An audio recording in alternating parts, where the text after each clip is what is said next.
Y hoy vamos a hablar del resultado de una fe genuina. Cuando nosotros nos acercamos a la palabra de Dios, nosotros podemos escucharla y someternos a ella o ignorarla. Una fe genuina siempre responde con una sumisión alegre. Siempre lo hace así. Para ilustrar esto, les traje una fotito. Les presento el Cementerio Nacional de Arlington, que está en Washington. Es un cementerio que oficialmente se abrió el 15 de junio de 1864 y es un cementerio que se hizo para conmemorar a los soldados caídos, especialmente de la Guerra Civil de Estados Unidos. ¿Okay? El cementerio está súper bonito, pero ese no es el punto. El punto del que yo quiero hablar es este. Este es un memorial que hay en ese cementerio, se llama la Tumba de los Soldados Caídos y es un monumento que se hizo para los soldados que murieron en la Primera y la Segunda Guerra Mundial y en la Guerra de Corea que no pudieron identificarse. ¿Ok? Pues como ellos no tienen una tumba, ellos hicieron este memorial para recordar especialmente a estos soldados. Pero ahí en esa foto que yo les puse hay un hombre. Ese es llamado un centinela. El centinela es quien custodia el monumento. Ese monumento está custodiado las 24 horas del día, los 365 días, por un centinela de esos. Los soldados son de la tercera división de infantería del ejército de los Estados Unidos. Y el centinela que ustedes ven ahí, este soldado tiene cualidades muy específicas. O sea, no agarran a cualquier soldado. Déjenme les doy algunos de sus requerimientos. Este soldado que sirve como centinela debe de tener una conducta militar ejemplar. Estar en excelente condición física, así como yo. Medir entre 1,80 y 1,90 y tener buena proporción muscular. O sea, estar imponente. ¿Ok? Pues quién sabe, ya viéndolo de frente. Bueno, aparte de eso, tiene que memorizarse un documento palabra por palabra con la historia del cementerio. Tiene que aprendérselo todo. Y la ubicación de memoria de más o menos 300 tumbas. Debe de mantener su uniforme impecable en todo momento. Y eso que está haciendo él ahí en esta foto es su marcha de guardia. Él está entrenado para caminar más o menos a una velocidad de 90 pasos por minuto. Y en su guardia, el centinela no puede hablar, no puede moverse ahí, no puede ni ir al baño. Y ahí está, todo el tiempo. La única razón por la que él pudiera moverse es por alguna causa así que sea de fuerza mayor. Pero él va a mantenerse ahí en su guardia todo el tiempo. Y este proceso se repite hasta que es relevado de su deber. Aun cuando es de noche y aun cuando no hay nadie en el cementerio, el centinela está ahí, haciendo lo que tiene que hacer. Sí. Yo les iba a preguntar quién de ustedes se quiere aventar para mandar su currículum para ser centinela de esos, ¿no? La verdad es que quién querría ser uno de esos, ¿no? O sea, pero miren, Yo me quedo parado, me quedo dormido así parado. Miren, una de las características de este centinela es que, como les dije, tiene una vida militar ejemplar y que él obedece las reglas de su servicio así con precisión absoluta. No se desvía de ninguna de las regulaciones militares, se somete a cada detalle de sus órdenes. Entonces decir, bueno, ¿y por qué nos hablas de esto? Bueno, porque yo creo que esta es una ilustración acerca de cómo nosotros deberíamos de obedecer al Señor.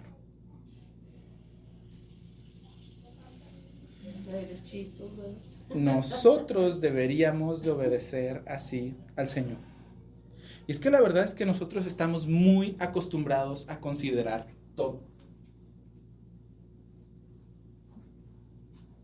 Si no nos agrada, no lo hacemos.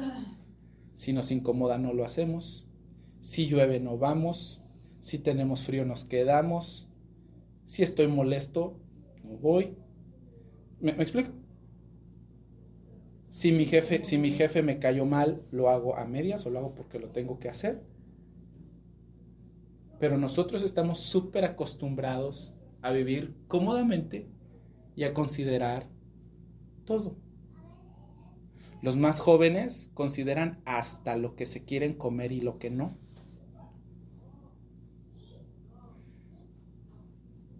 Nosotros ahora vivimos así. Pero yo creo que este centinela es una muy, muy, muy buena ilustración de cómo nosotros debemos de obedecer al Señor. Y ustedes van a decir, Carlos, ¿pero por qué? ¿Por qué obedecerlo así, con tal precisión, con tanta, como decían hace ratito, derechitos, ¿no? Bueno, porque Él es el Rey Salvador. Hace ratito les preguntaba, ¿quién es Jesús para ti? Esta semana escribí algo acerca de quién es Jesús. Y mira, Jesús es merecedor de que se le obedezca así, con prontitud, pero no simplemente con prontitud, sino con alegría, porque Él es el Hijo eterno de Dios. Él es el Hijo eterno de Dios, uno en naturaleza con el Padre, uno en naturaleza con el Espíritu Santo. En Él y por Él fueron creadas todas las cosas, y Él sostiene todo el universo con la palabra de su poder. Él es el Mesías de Dios. Él es completamente divino, completamente humano. Él es en quien habita corporalmente toda la plenitud de la deidad. Él es el resplandor de la gloria de Dios y la imagen misma de su sustancia. Él, hermanos, es el que el Padre dijo que encuentra toda su complacencia. El Padre nos instruyó y nos dijo, a Él oigan. Él es el único sacrificio aceptable por nuestro pecado. Él es quien absorbió la ira de Dios por nosotros. Él lo hizo en rescate a todo aquel que en Él cree. Todavía más, no Él es simplemente el que murió por nuestros pecados, es el que resucitó para nuestra justificación, proveyendo así justicia para nosotros y la certeza de la resurrección para nosotros también, para que un día nosotros también estemos con Él. Él es el que provee salvación por gracia a todo aquel que se acerca a Él por medio de la fe. Él es el que nos provee de toda verdad. Él intercede por nosotros delante del Padre. Él reina como el Rey de su pueblo para siempre. Y Él es el que un día vendrá a juzgar a todo el mundo. Vendrá a juzgarlos con justicia y con verdad. Él juzgará al pecador y lo enviará al infierno junto con Satanás y sus ángeles por siempre. Y Él también traerá salvación a todas las naciones. Y entonces estaremos donde ya no habrá noche y no se necesitarán lámparas ni siquiera la luz del sol, porque el Señor mismo será nuestra luz y reinará con sus santos para siempre. El Señor Jesús es quien ostenta el título de Rey de Reyes y Señor de Señores. ¿Por qué nosotros debemos obedecer al Señor Jesús así, con obediencia y completa sumisión y alegría? Porque Él lo merece por ser quien es. Cuando nosotros llamamos a Jesús Señor, no simplemente estamos hablando por hablar. Tú vas a decir, Carlos, ¿tú crees que yo me voy a aprender todo eso que tú dijiste acerca de Jesús? Sí. Y te pido que lo hagas. Por favor, hazlo. Después busca esta grabación, apréndetela, escríbela si quieres, te la paso, lo que quieras. Pero apréndetela. Hazlo, por favor, y cuida mucho de considerar qué es lo que estás creyendo acerca de Jesús. Debes hacerlo, debes de tener una buena idea de quién es Jesús, debes de tener una idea bíblica de quién es Jesús. No debes de conformarte a la idea que tú tienes de Jesús o como tú crees que Él es. Él nos ha mostrado su palabra. El Señor Jesús nos dijo, escudriñen las Escrituras porque ellas son las que dan testimonio de mí. Escudriña las Escrituras y entonces conoce al Jesús de la Biblia. Consideren cuidadosamente quién es Jesús. Porque, hermanos, yo hace unos años hice mi servicio militar. No sé a quién de ustedes le tocó hacerlo. Los militares no te piden, no te sugieren, no te dicen, oye, si tienes chance, ahí te encargo, porfa. Los militares te ordenan y te dicen.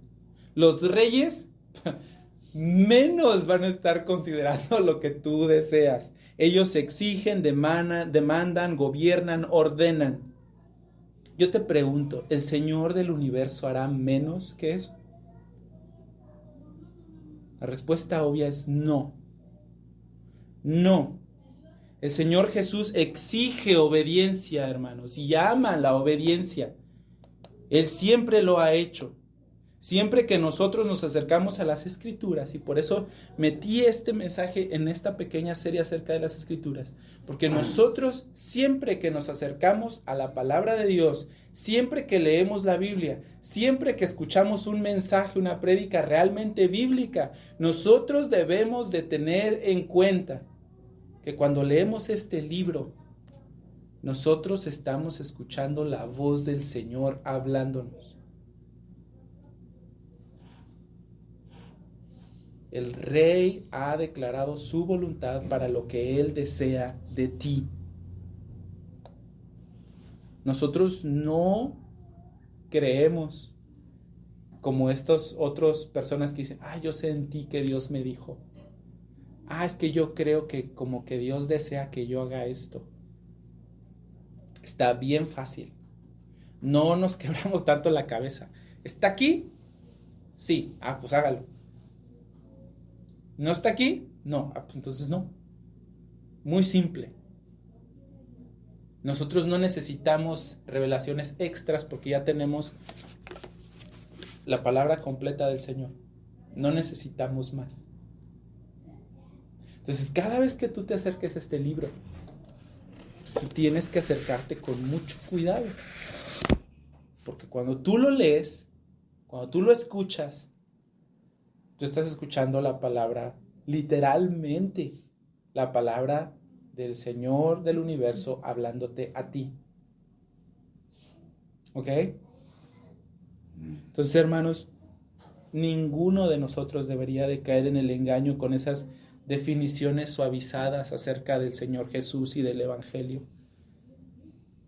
Miren, pretender que uno de verdad cree en el Señor y en el Evangelio mientras sigue viviendo en pecado, en rebelión, como quiere, sin tener en consideración lo que el Señor me ha revelado en su palabra, hermanos, son puras mentiras.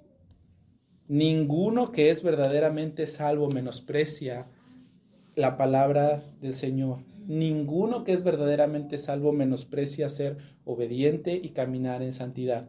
Ninguno.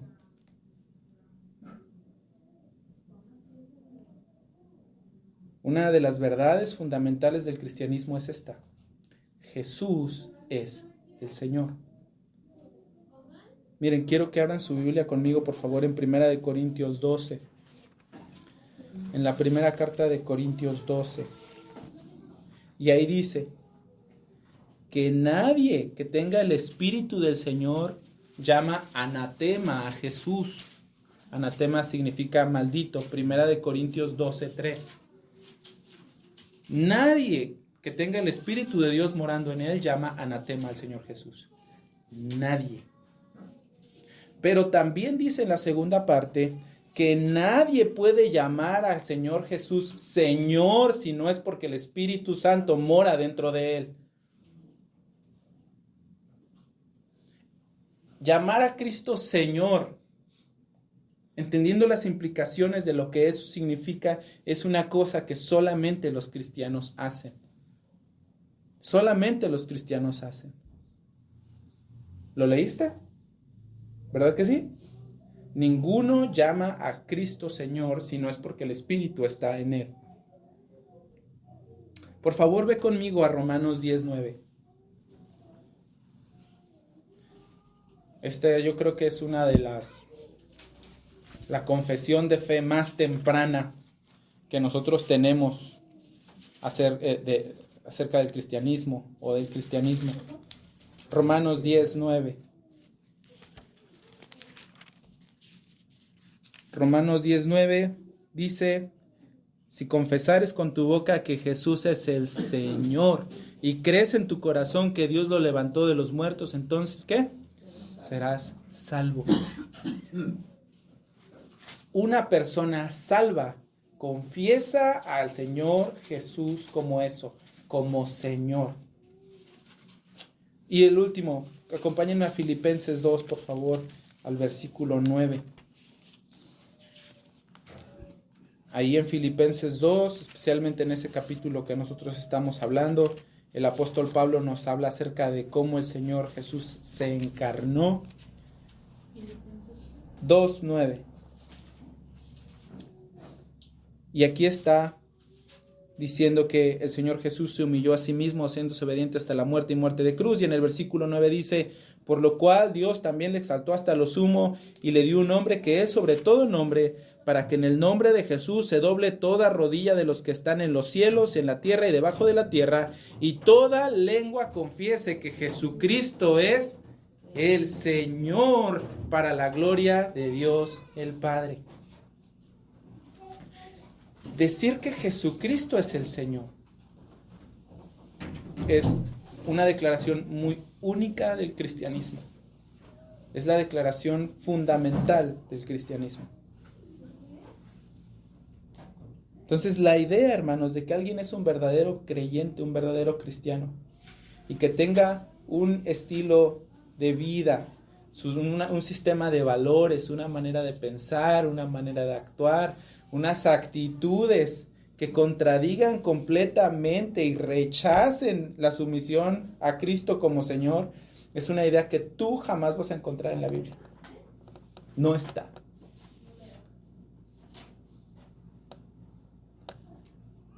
Hoy el Evangelio por muchos lados intenta suavizarse, intenta hacerse más cómodo, menos confrontativo. Queremos que las personas de cierto modo no se sientan como, no sé, confrontadas a la verdad de lo que Jesús es y de lo que Jesús demanda de ellos. Jesús ni una sola vez, lean los evangelios, ni una sola vez fue titubeante respecto a decir quién es Él y la autoridad que Él tenía. Él nunca suavizó, jamás, lo que significaba ser su discípulo. Nunca lo hizo. Mira, ve conmigo por favor a Lucas 9, ¿sí? Lucas 9:57. Tal vez algunos de ustedes conozcan el texto. Y tal vez algunos de ustedes, si no lo conocían, se van a sorprender. Lucas 9:57, por cómo habla el Señor Jesús. Lucas 9:57 dice: yendo ellos, aquí está Jesús con sus discípulos, uno le dijo en el camino, una persona habló con el Señor Jesús y le dijo: Señor, te seguiré a donde quiera que vayas. Señor Jesús, ¿qué le dijo? Las zorras tienen sus guaridas y las aves de los cielos nidos, mas el Hijo del Hombre no tiene que recostar su cabeza. Miren, no esperes riquezas, no esperes prestigio, no esperes posición, no esperes comodidad, no esperes seguridad. Yo no tengo esas cosas. Si vas a seguirme, vas a renunciar a tu comodidad, a tu seguridad, a tener una vida cómoda, porque yo no tengo nada de eso. ¿Quién de nosotros evangelizaría así? ¿No? Al contrario, pues algunos dicen, se te acaban todos tus problemas tus enfermedades al venir a Cristo. Exacto. Pues, no. Queremos que el evangelio sea súper agradable, súper atractivo, súper cómodo para una cultura que de por sí ya está enfocada en ella misma. Muchas veces por eso la gente no viene a los templos, porque dicen que es pura mentira. No, porque esperan eso. Porque esperan eso, eso es una vida. Esperan que les vaya bien y cuando ven la de veras dicen, no, pues es que esto no es lo que me dijeron. Y muchas personas se sienten desengañadas. Pero el gran problema, nuestro problema siempre ha sido, como vamos a ver más adelante, que nosotros siempre hemos querido vivir como se nos da la gana, sin que el Señor se meta en nuestra vida más que para bendecirnos. Pero eso lo vamos a ver más adelante. Ahorita estamos diciendo que el Señor Jesús nunca jamás titubeó ni eludió declarar su autoridad. Y aquí está. ¿Quieres seguirme? Eso es lo que tienes que dejar. Y el Señor Jesús, mira, no le dijo, bueno, si tienes chance, no te traigas esto, ¿verdad? No viajes pesado. Tráete nomás lo esencial. No. De hecho, en uno de los viajes que tuvo les dijo, no se lleven nada. Uh-huh. Mira el siguiente, versículo 59. Y a otro le dijo, sígueme. Y él le dijo, Señor, déjame primero que vaya y entierre a mi padre. ¿Qué le dijo el Señor Jesús? Versículo 60. Deja que los muertos entierren a sus muertos. Tú ven, sígueme. Como les dije, tal vez nosotros habríamos dicho, sí, no, ven, entierra a tu papá, o sea, es comprensible, ¿no? Señor Jesús no lo hizo así. El versículo 61, entonces también dijo otro, te seguiré, Señor, pero deja que me despida primero de los que están en mi casa. Y Jesús le dijo, ninguno que poniendo su mano en el arado mira hacia atrás es apto para el reino de Dios. Sígueme. Sígueme, ven conmigo. Lo mismo pasó con Zaqueo. ¿Se acuerdan? En Lucas 19, cuando iba entrando el Señor a Jericó, el Señor Jesús no le dijo, oye, Zaqueo, ¿tienes chance? Si no es mucha molestia de que me quede en tu casa. Le dijo, baja, es necesario que yo me quede en tu casa. Y cuando el Señor Jesús salió de la casa de Zaqueo, ¿qué hizo Zaqueo? Dijo, yo me arrepiento de esto, voy a dar el cuádruple si he defraudado a alguien. Él entendió inmediatamente lo que el Señor Jesús requería de él. Lo mismo pasó con Leví, el discípulo del Señor, que nosotros conocemos como Mateo. En Mateo 9, él está sentado en el banco de los tributos y el Señor Jesús lo ve y le dice, sígueme. La Biblia dice que él dejando todo le siguió. Lo mismo pasó con el joven rico en Lucas 18, cuando el Señor Jesús le dice este joven al Señor Jesús, Señor, ¿qué tengo que hacer para obtener la vida eterna? El Señor Jesús dijo, guarda la ley. Y él dijo, pues siempre la he guardado, que obviamente no. El Señor Jesús dijo, guarda la ley. Ya la guardé desde que soy pequeño, dijo, te falta una cosa. Vende todo lo que tienes, repártelo a los pobres y sígueme. No le dijo, bueno, si puedes dar una ofrenda, ¿verdad? El Señor Jesús siempre fue bien directo respecto a lo que Él pide de los que desean seguirlo. ¿Qué pide el Señor Jesús de los que desean seguirlo? Todo. Todo. El Señor Jesús demanda una entrega y una obediencia completa de sus seguidores. Él pide todo. Él es el rey que exige sumisión. Él es el soberano del universo que tiene autoridad de exigir y de esperar sumisión de sus criaturas, especialmente de sus discípulos. Pero ustedes y yo, hermanos, somos más que eso. En su gracia somos hijos. Somos hijos. ¿Cuánto más nosotros debiéramos de ser obedientes? ¿Saben qué, hermanos? Yo por mucho tiempo pasé horas en salones de clases con niños. ¿Saben qué? No los trataba igual que como trato a mis hijos. y no esperaba lo mismo de ellos de lo que espero de mis hijos.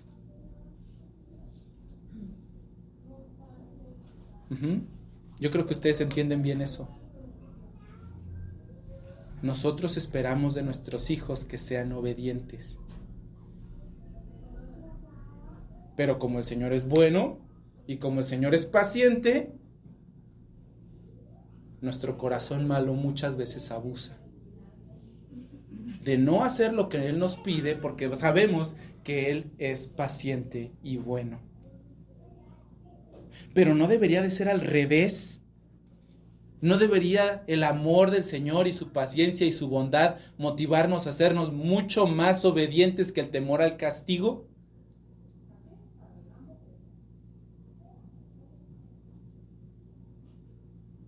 Nosotros somos hijos, hermanos. Hijos amados. Hijos por los cuales el Señor pagó un precio.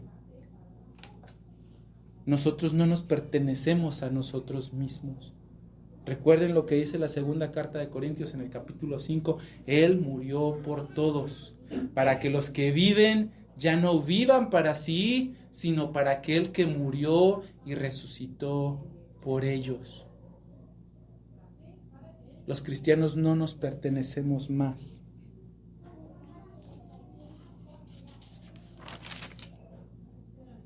Ese es el Señor Jesús. Y por eso merece obediencia. Ese tipo de obediencia súper radical. Pero para nosotros, hermanos, seguir las reglas a veces es bien pesado.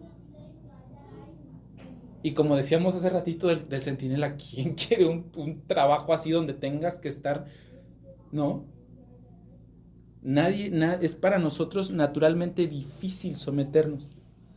Ahora, quiero hacer una aclaración aquí. Seguir las reglas y la sumisión es diferente. ¿Ok? Seguir las reglas es simplemente hacer lo que te dicen. La sumisión tiene que ver con rendición, con humildad. ¿Tienen la palabra rendición? A mí me gustan las luchas. La lucha libre. Van a decir, no, ¿cómo? Pues sí me gusta la lucha libre. Y a veces que los luchadores hacen así algún movimiento que es muy doloroso y el luchador contrincante golpea la lona diciendo, ya, me rindo. Me rindo significa, no voy a pelear más contra ti. Tú ganaste. Seguir las reglas implica simplemente hacer lo que alguien te dice, ¿ok? O lo que tú esperas, o lo que alguien espera que tú hagas. Someterte a una persona involucra rendición, humildad y alegría. Déjenme ponerles un ejemplo. Cuando alguno de ustedes en su trabajo o con sus hijos manda a alguien a hacer algo y el cuate o el niño lo hace de mala gana. Oye, barre porfa la banqueta, ¿no? Ay, ¿por qué siempre yo? Y este niño barriendo. Siempre yo. Nunca le hice nada a mi hermana. Porque yo soy siempre el que tiene que hacer todo lo correcto y a ellos nadie les dice nada. Y mira, pero está barriendo. Yo te pregunto, ¿este niño tiene un corazón obediente? Él está siguiendo las reglas, ¿verdad? Pero no está siendo obediente. Si él pudiera, se escaparía de eso rapidito. Entonces, cuando hablamos de una obediencia sincera, hermanos, entendemos que no solamente hacemos lo que se nos pide y ya. Una obediencia sincera se trata de una alegre rendición. Eso es la obediencia sincera. Pero como les dije, nuestra reacción natural al someternos a alguien es no. Nos resistimos, no nos gusta. A veces sentimos como que si perdiéramos algo. Para nosotros someternos no siempre es fácil. Y esa rebeldía de corazón, hermanos, incluso si es una rebeldía sutil como la de los fariseos, como la de Judas, que estuvo ahí con el Señor Jesús, pero de verdad nunca quiso someterse a Él, nunca lo tomó como su Señor, esa rebelión es la evidencia de que alguien no es cristiano genuinamente. Porque como aprendimos anteriormente en los versículos que leímos, la gran confesión del cristianismo es que Jesús es el Señor. ¿Cierto?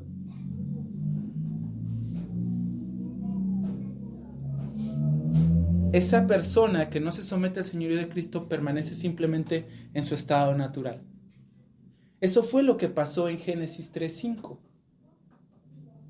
Miren, ¿recuerdan lo que pasó en Génesis 3 cuando está la serpiente con Eva? Y se inmiscuye la serpiente por ahí y le dice a la serpiente a Eva, Dios les dijo que no comieran de ningún árbol. Y Eva dice, no, o sea, nomás nos dijo que de este no, que ni lo tocáramos. ¿Sale? Y entonces, la serpiente le dice a Eva en Génesis 3:5, ustedes no van a morir.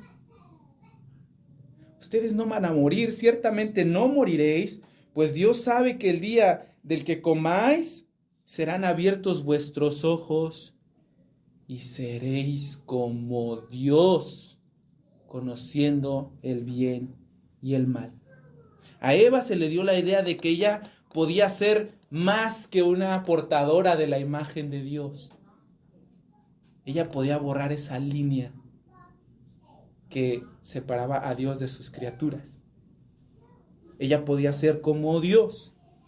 Ella tenía la idea de ya no ser gobernada, de ser autónoma, de decidir por sí misma lo que estaba bien y lo que está mal, porque ella conocería el bien del mal. ¿Y ella qué hizo? Al comer del árbol, ella abiertamente rechazó el gobierno de Dios porque lo desobedeció para establecer su propio gobierno, donde ella era como Dios y donde nadie le tenía que decir lo que estaba bien y lo que estaba mal. Eso es lo que hacen todos los hombres naturales. Esa es la condición natural de todos nosotros. Cuando nosotros llamamos a las personas, compartimos el evangelio con alguien, y llamamos a las personas a arrepentirse, esencialmente les estamos pidiendo que se arrepientan de vivir como si Dios no existiera,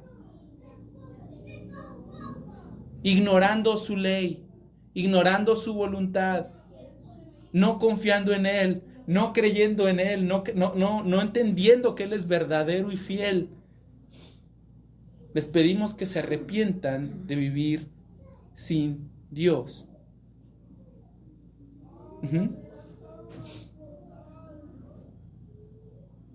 Ese es el estado natural del hombre. Y cada tentación, hermanos, que ustedes tienen en su vida también, quiero decirles esto, es básicamente una lucha para determinar quién va a gobernar aquí. ¿Va a ser mi carne, mi corazón, mi pensamiento, lo que yo pienso, lo que yo deseo? ¿O va a ser el Señor el que va a gobernarme y el que va a gobernar mi casa? ¿Qué va a pasar aquí? Escucha lo que dice el Salmo 10:4. Salmo 10:4, escúchalo. El malo por la altivez de su rostro no busca a Dios. No hay Dios en ninguno de sus pensamientos. Escucha lo que dice Romanos 8:7. Porque los designios de la carne, nuestra carne natural, son enemistad contra Dios, porque no se sujetan a la ley de Dios y tampoco pueden. Abre tu Biblia conmigo, por favor, en Proverbios 1. Proverbios 1:22.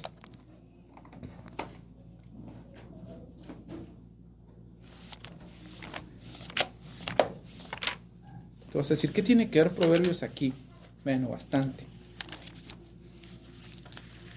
Proverbios está después de los Salmos, por si se les perdió. Proverbios 1:22.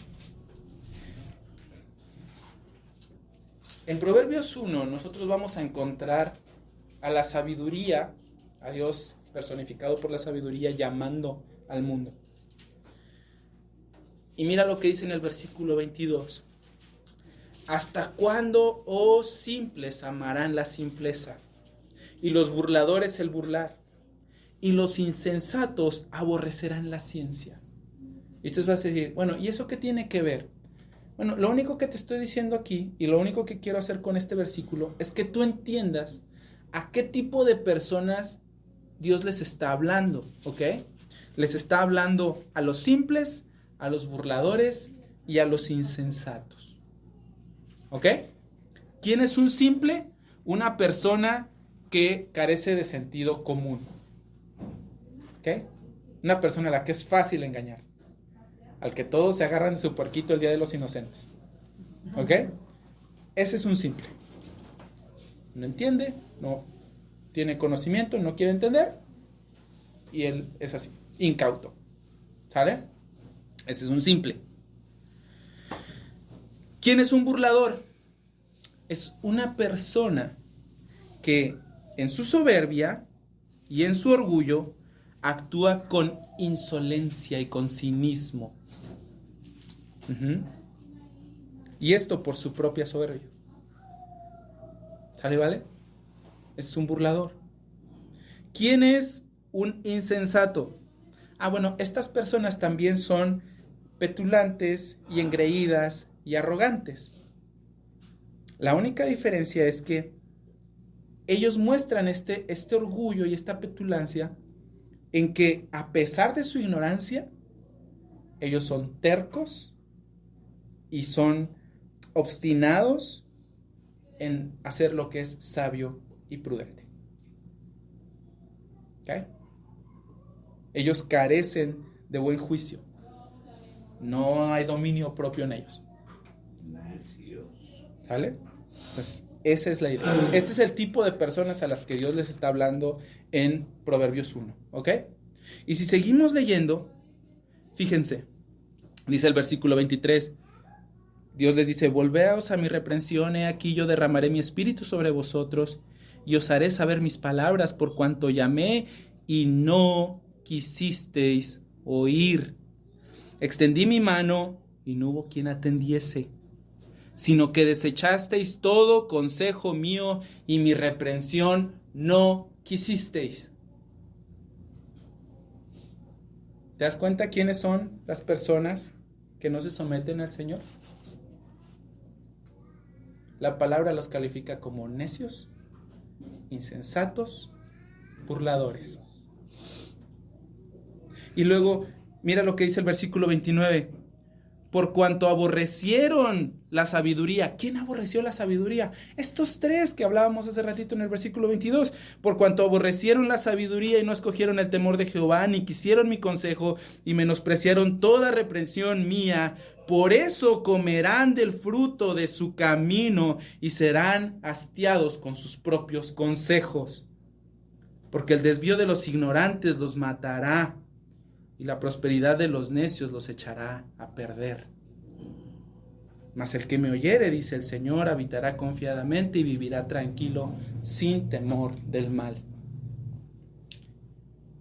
Este es el tipo de personas que rechazan la voluntad del Señor, que rechazan su consejo. ¿Por qué son necios? ¿Por qué Dios los llama así, como insensatos?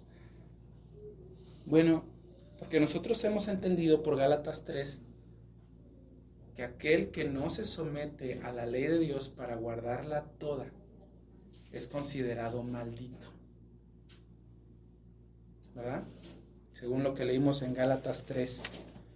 Y quiero leerles un último versículo, porque este no es un pensamiento único de Gálatas. Quiero leerles lo que dice el Salmo 119, 21. El Salmo 119, 21 dice lo siguiente. Escucha con cuidado. Reprendiste a los soberbios, los malditos que se desvían de tus mandamientos.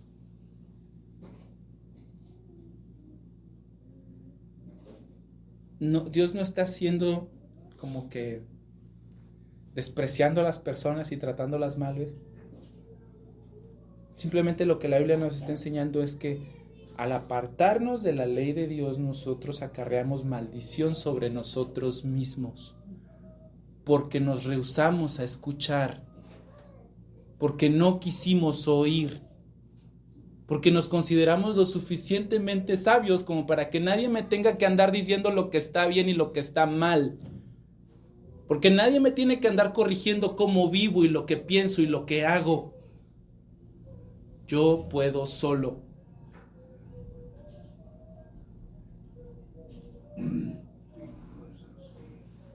Exacto, no es así.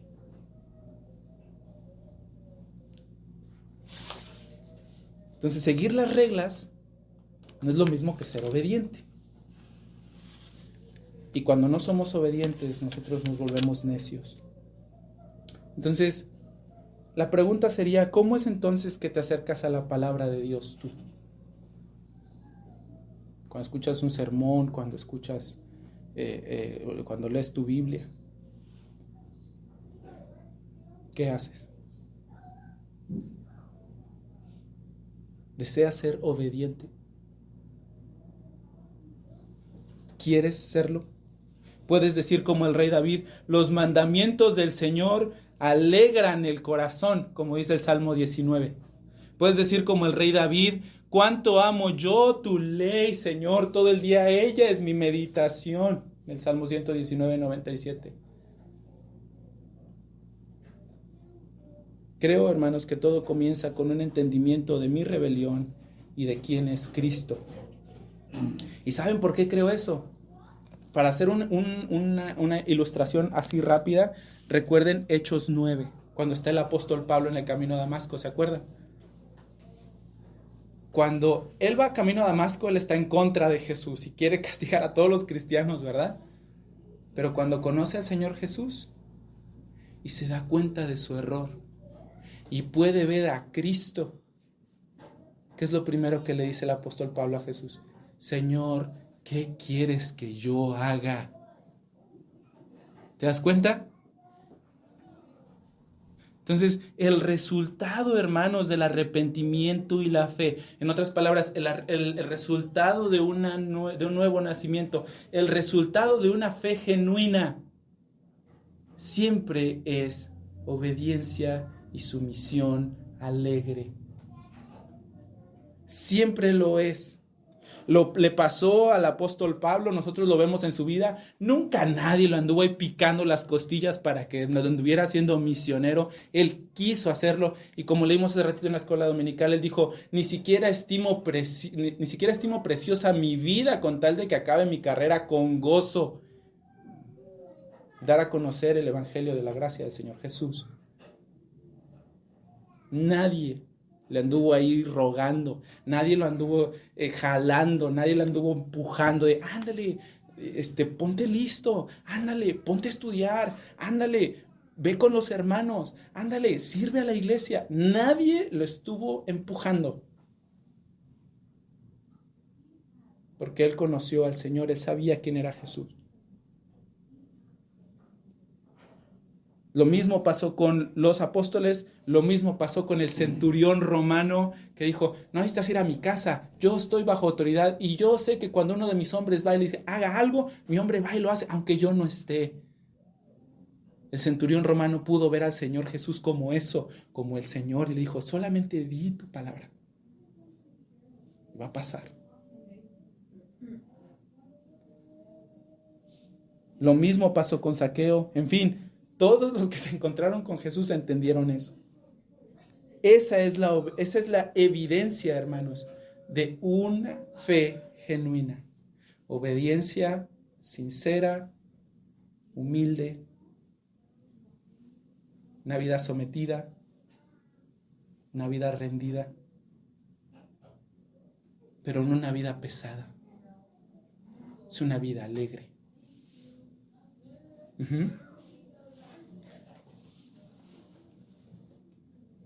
Amar la palabra y obedecerla, hermanos, es la evidencia y el resultado de la obra de Dios en nuestros corazones. Mira lo que dice nuevamente el Salmo 119:32. Y digo esto porque también el nuevo nacimiento solamente es posible por la obra de Dios en nuestro corazón. Pero para decirles esto más extendidamente, el Salmo 119:32 dice lo siguiente. Escucha. Por el camino de tus mandamientos correré cuando ensanches mi corazón. Señor, yo solamente voy a ser obediente verdaderamente cuando tú me cambies mi corazón. Cuando tú ensanches mi corazón, entonces yo correré por tus caminos. Un corazón así es una obra de Dios y solamente de Dios. Para aquellos que han nacido de nuevo, hermanos, el someterse a la palabra de Dios no es pesado, no es gravoso, no es la piedra extra en la semana que tenemos que hacer porque soy cristiano y ni modo. No. El Salmo 1:3 dice, bienaventurado. Perdón. Sí, el Salmo 1, del 1 al 3 dice, bienaventurado el varón que no anduvo en consejo de malos, ni se ha sentado en silla de escarnecedores, sino que en la ley de Jehová está su delicia, y en ella medita de día y de noche. Ese varón, ese es bienaventurado, es feliz, es dichoso, es bendecido. Él es así. Y el Salmo 119, del 2 al 3, dice, bienaventurados los que guardan tu testimonio y con todo el corazón te buscan, pues no hacen iniquidad los que andan en tus caminos. Entonces, date cuenta, rendir nuestra voluntad al Señor tiene como resultado nuestra bendición. Para los cristianos, rendir nuestra voluntad a Cristo tiene lo que siempre queremos, nuestra santificación. De eso siempre pedimos nuestra limosna. Señor, límpiame. Señor, ayúdame a hacer esto bien. Señor, cámbiame. Señor, hazme más como tú eres. Señor, deja que yo sea un instrumento para mostrar tu gloria. Siempre estamos pidiendo cosas así, porque es lo que queremos. Señor, quita mi pecado. Borra mi vergüenza. Ya no quiero ofenderte. Quítalo. Rendir nuestra vida nunca tiene como resultado algo malo, sino nuestra bendición. Nunca pérdida, hermanos. Siempre es nuestra ganancia. Siempre es nuestra ganancia. Y como una reflexión final, simplemente quiero leerles lo que dice Mateo 7 y recordarles.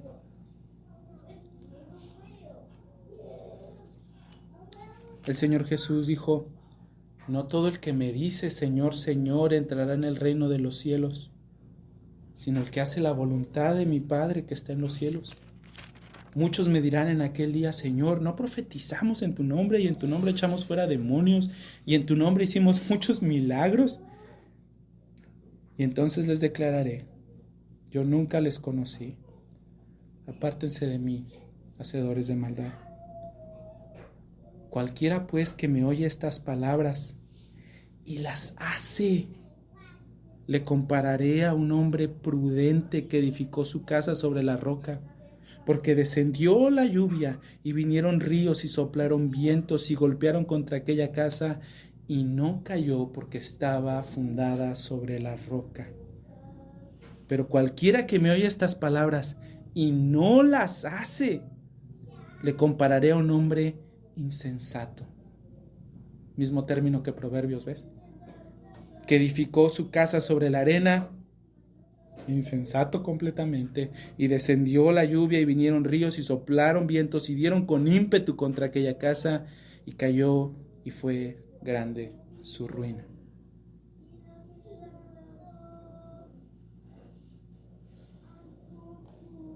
¿Cómo te acercas a la Biblia? ¿Y cómo sales de aquí cada vez que nosotros estudiamos juntos este libro? Esa es la gran pregunta. con la que vamos a cerrar este pequeño estudio acerca de cómo leemos la Biblia. Saber está bien, es una buena idea. Vamos a la iglesia para saber más, para aprender más. Ok. Pero no es todo. No vamos simplemente a oír, porque sería insensato.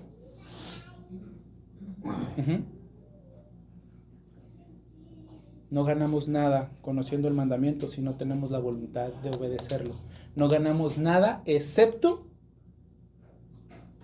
que nosotros nos expongamos a la disciplina del Señor, por cuanto el Rey ha hablado y nosotros simplemente lo ignoramos.